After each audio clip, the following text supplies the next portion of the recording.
morning, students. Good morning, sir. How are all of you are? Today I will discuss about the first president of India, late Dr.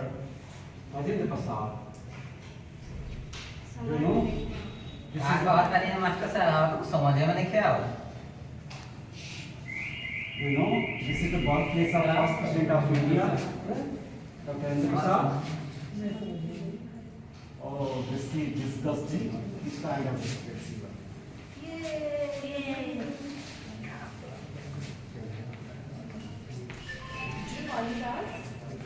कौन लाता है madam How are you all? Class. So can you please introduce yourself?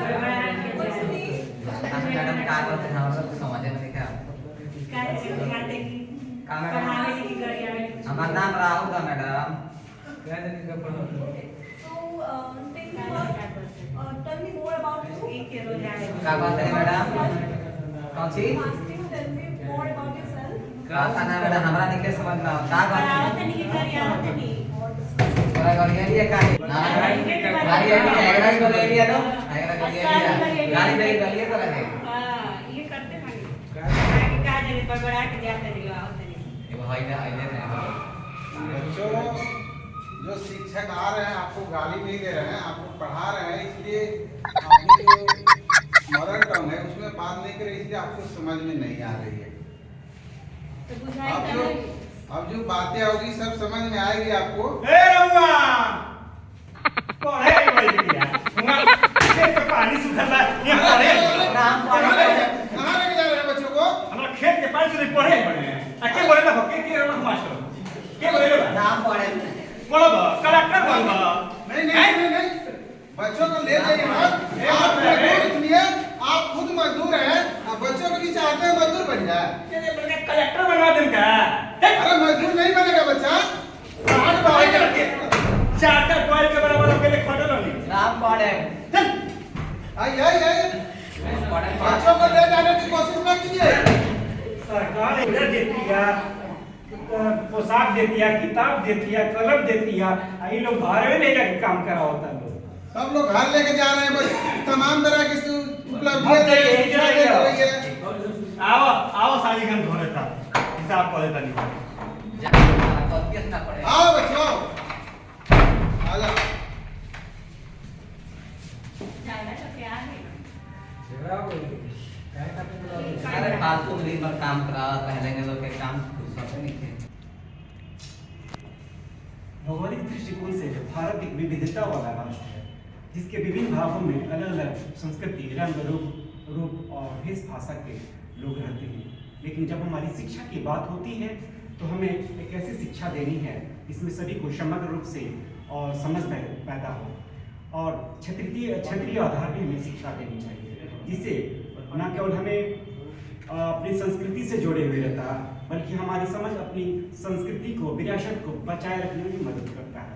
इसलिए हमें क्षेत्रीय आधार पर बच्चों को शिक्षा देना चाहिए, ताकि हमारी समझ भी विकसित हो, बच्चों की समझ भी विकसित हो, और हमारी संस्कृति भी एक धरोहर के रूप में बने रहे। धन्यवाद।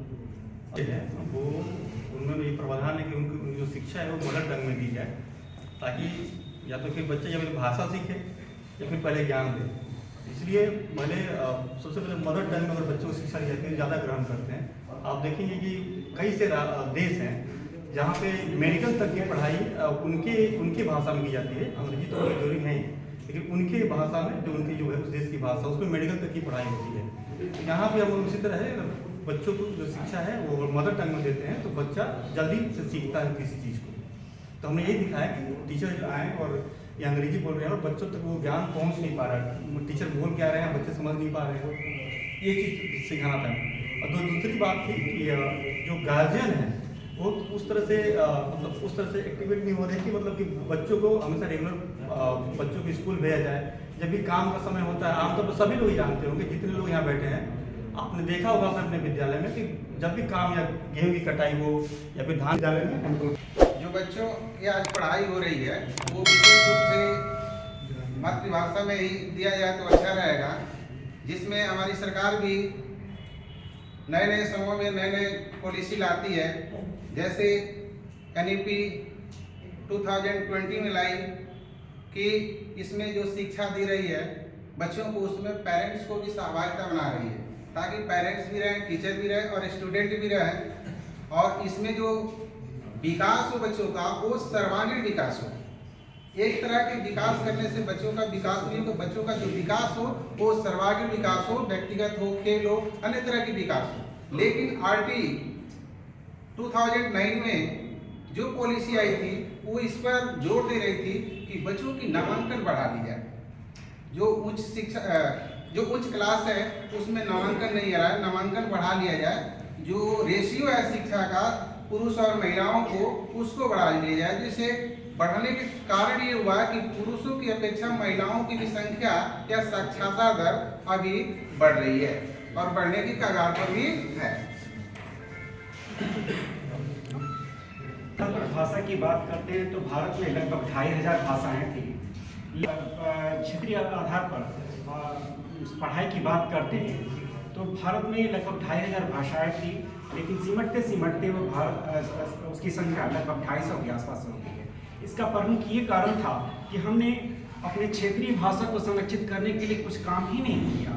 आमतौर पे हमारी क्षेत्रीय भाषा को संरक्षित करने के लिए विविध भाषाओं में क्षेत्रीय शॉर्ट फिल्म्स भी बनाई जानी चाहिए, क्षेत्रीय आधार पर शिक्षा भी देना चाहिए। इससे हमारी भाषा है जो संरक्षित रहेगी।